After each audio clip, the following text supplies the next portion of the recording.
Waiting aboard by the pastoral, which is a 3 metre, and I'm just going to close the garage door for us so that we can appreciate the sunbathing pad. So that's the garage closed. Take a look here, we'll just zoom out. And there's the holiday. Sunbathing area. It's very comfortable. Hello, there's a guy here. Today we're in Puerto Portales in the ocean setup. We're going to have a look at the first. And then forward into the cockpit. There's seating here for, I guess, about 8 or 9 people. That table folds over, and then opposite that we have the bar area. Now you can imagine this has got a sink, barbecue, fridge and ice maker, as well as some more storage in here, bin and cold storage. You can put some ice cubes in there if you want to keep more cold, some extra beers perhaps.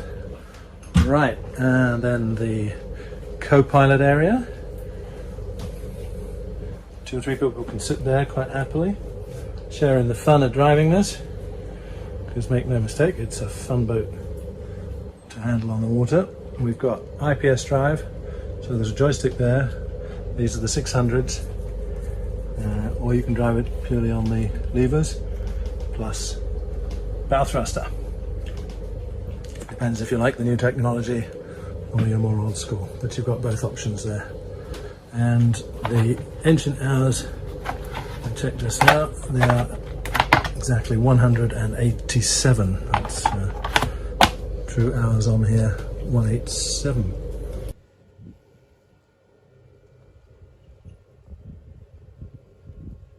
That's the sliding roof, we're just closing it up now. Smooth operation. Doesn't go too fast. Puts us back in the shade.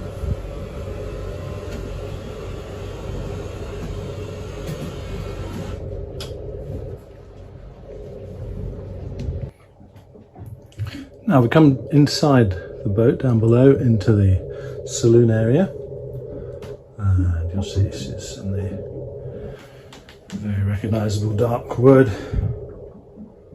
Gorgeous finish, high gloss lacquer. I can't see any scratches on there. And that is the entrance to the heads. There's a flat screen TV. Opposite there we have the galley. That's a dehumidifier kept in the sink there just to keep everything damp free. A microwave combi and a ceramic hob. We've got a generator on board, of course. Lots of storage space up here. All ready to go. There's gauges for fresh water and grey water. In here we have freezer compartment and a full-size fridge compartment. Really, plenty of space there. I guess 200 litres for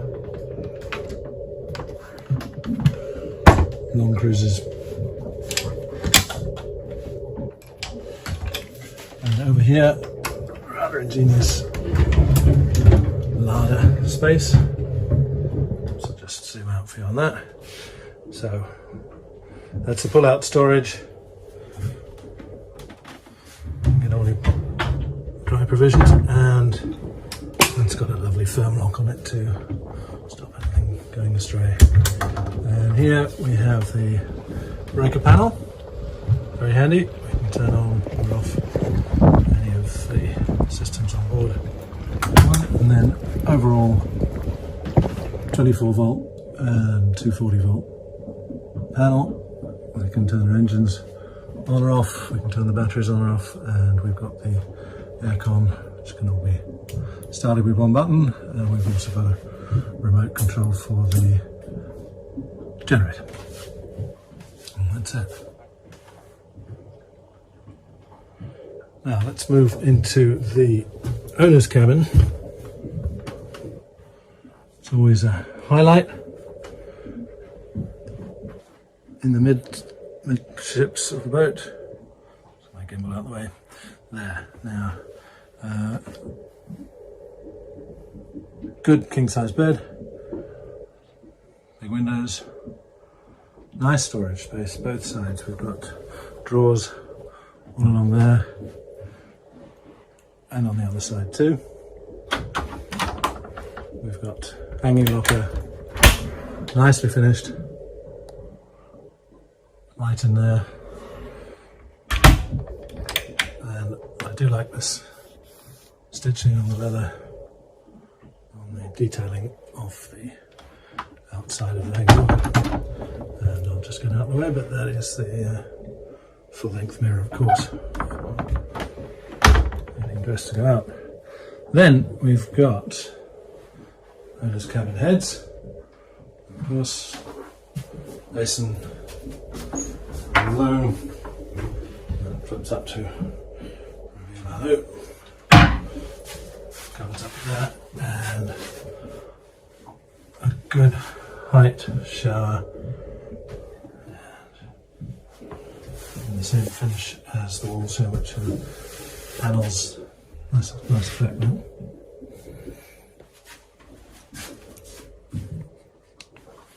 Now we come back through the saloon and galley area and into the forward cabin. Another double bed here. Or is it?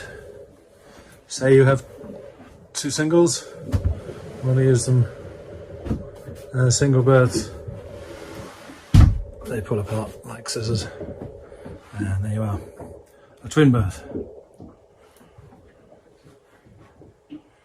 And then there's the ensuite heads for this cabin, and that's got an identical shower to the others,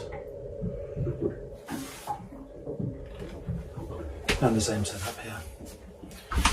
A discreet loo and basin and opening window, and me in the mirror. And of course this opens Jack and Jill style through to the cockpit area, so if you have guests on board during the day, they can use it as a day ahead. They can nip down here straight into the heads, so that they don't have to go through a cabin. See all the mess you've left in there. There we are. Now just additionally show you the storage in the floor of the saloon area, so plenty of room there for additional provisions. Now, time to go onto the foredeck, so we'll just walk around. Here by these side decks. Easy to walk along. Nice high side rail. And you've got sunbathing pads, of course, on the foredeck.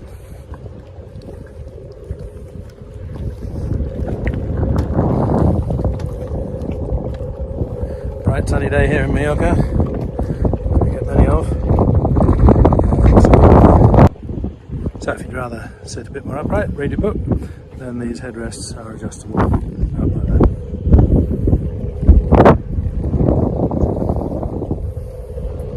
And there finally is the hatch to the forward cabin, the drinks holders of course as well, and stainless steel anchor. So it's all very clean and well looked after. German owners on this boat, they take good care of her. And stainless steel anchor chain, very nice.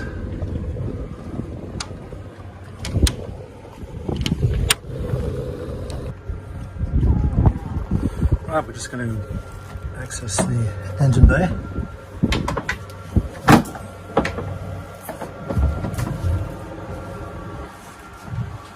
Generator first of all, which is known N, and then we've got the two IPS 600s, Volvo Penta IPS. Those are the pods there towards the stern of the boat.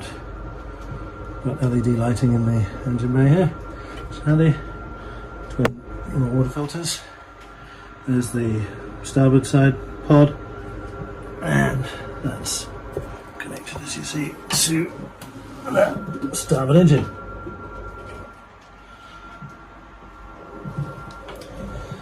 And the nice dry bilges we're used to with IPS installations. This is the bottom of the garage, and you can see in the top of the picture here. That's where the IPS score, because they sit nice and low in the boat. They take up space like shafts, and you can get a garage right over the top of them. There's the automatic fire extinguisher system, breakers for the